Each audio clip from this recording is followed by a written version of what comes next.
Hey, Coach, just describe the difference in your team between the first half and the second and what went wrong. Well, I thought the third quarter was where everything turned.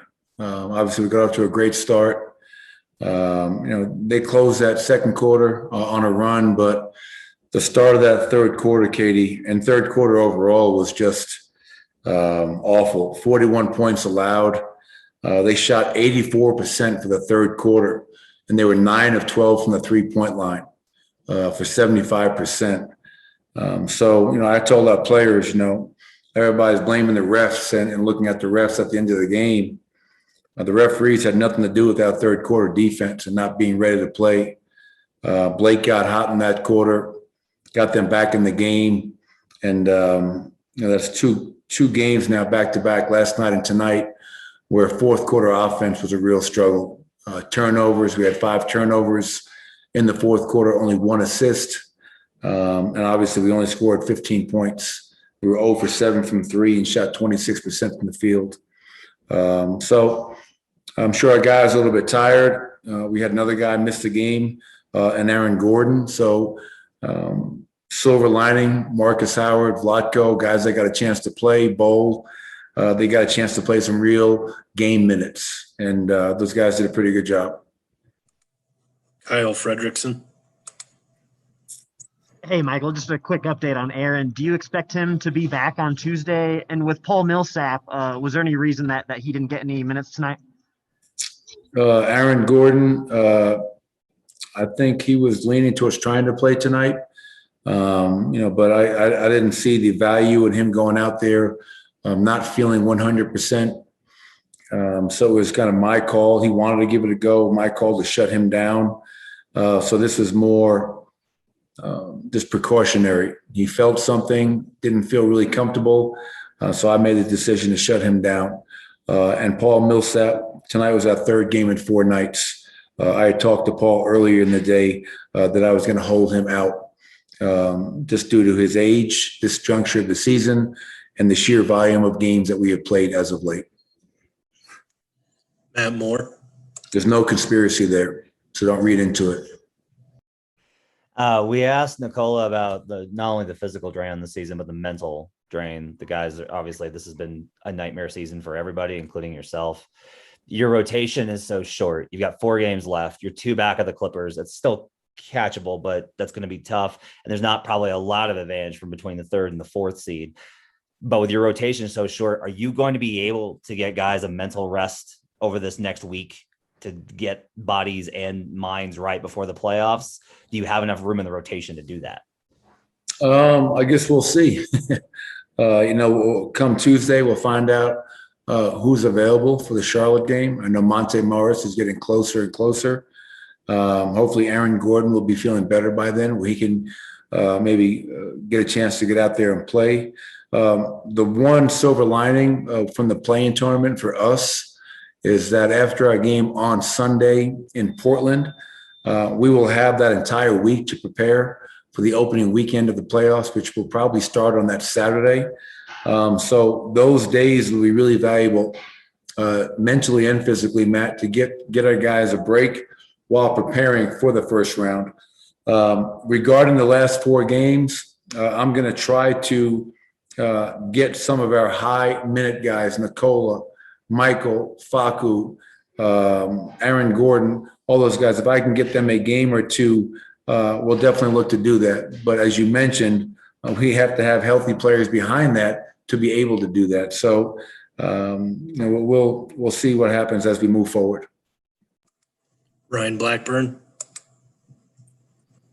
Coach, I know that tonight may not be the best approximation for it, but this team has had some struggles, like you mentioned earlier, in the fourth quarter, just generating offense consistently. When Nikola is off the floor, especially with guys out as often as they are, who do you turn to in those situations, and how important is that going to be as the playoffs come about? Yeah, I don't think we've had a season-long issue in the fourth quarter. I don't know if you're alluding to that. I wouldn't agree with that. I would definitely agree that tonight and last night it was a huge issue at Utah at home. And obviously Nikola is going to be the centerpiece. And for a long time, obviously, we had a 2-man game of Jamal Murray and Nikola that was some of the best closing basketball that the NBA has currently. So with no Jamal, no Will, no PJ, no Monte, and tonight no Aaron, you're asking guys to do things that maybe they're not accustomed to, or at least here, not accustomed to doing it in a Denver Nugget uniform. We had a couple of stretches late, 2-3 minutes to go, where we got stops and we had transition opportunities. We just couldn't finish. We couldn't score. We turned the ball over. And so that's something that we have to look at. But as we move forward and we get Nicole the rest he needs, I know in the fourth quarter, he's been one of the more clutch players in recent years. And we're going to play through him, and other guys have to be ready to step up and make plays, because a lot of teams right now are doubling Nikola, making him give the ball up, showing him a crowd, and forcing somebody else in that team to make a shot. We only made 14 out of 41 threes tonight, so hopefully we can find a way to shoot the ball a little bit better to keep the defense honest.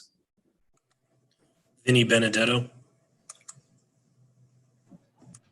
Hey, Michael, have you been at all surprised with Facu's ability to score with the more opportunities he's had over the last few weeks? I wouldn't say so. I mean, the one question mark you could say regarding Facu's game was his ability to make shots, the three ball. Can he make shots from the three-point line consistently? Obviously, tonight he goes 3 of 6. He got to the foul line 8 times, 19 points, and he's so quick. And he's such a smart player. He knows that big guy does not want to leave Nicola's body, whether it's in pick and roll in the post, and he's taking advantage of that. He's putting a tremendous amount of pressure on the opposing team's defense, which is great to see. So Michael got it going early tonight. Obviously, Nicola 29, 7 and 6, Austin, Facu, all guys in double figures, and obviously Marcus Howard. Really happy for Marcus. That kid has just worked his butt off the whole year long. And, to throw him out there in the middle of the game, first half, meaningful minutes, it was great to see him go out there and respond and produce the way he did. So happy for Marcus as a side note.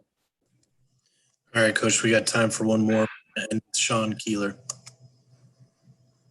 Michael, you talk about how good a closing combination Jamal and Nikola have been, and we get spoiled watching that, finish that. Does Michael have to be that guy, as good as he starts games, often for you one? And what kind of challenge is that rotation when you're playing injury musical chairs for like weeks trying to set this up? It's like a pitching rotation. You don't have any pitchers lined up. Yeah, well, the first question, Shawn, Michael has to. I mean, if it's not Michael, who is it? You look at Michael and Nicola's productivity in the 15, 16 games now with Jamal Murray out to injury. I think we're 12-4 in that stretch, which is really remarkable, because you couple Jamal's injury with Will, Monte, PJ, Aaron Gordon tonight. And that was a tough thing. Tonight was, that happened, very, close to the tip-off. So you're preparing all day with certain matchups defensively, certain things offensively, and then all of a sudden you're switching your lineup and your rotation last minute.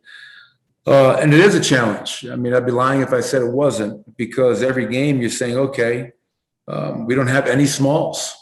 That's why we tried playing big. We played Michael at the 2, Aaron at the 3, Paul 4, Nikola 5, because we didn't have a lot of smalls. So it's definitely a challenge, but it's one that we have to embrace, because that's just our status. That is who we are right now. We have a lot of guys out to injury.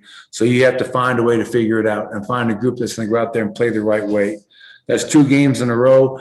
Mind you, Brooklyn's the number 1 offense in the NBA.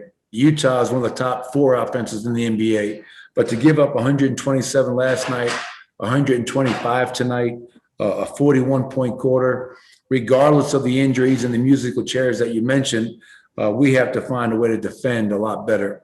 And hopefully we'll be able to do that on this upcoming road trip.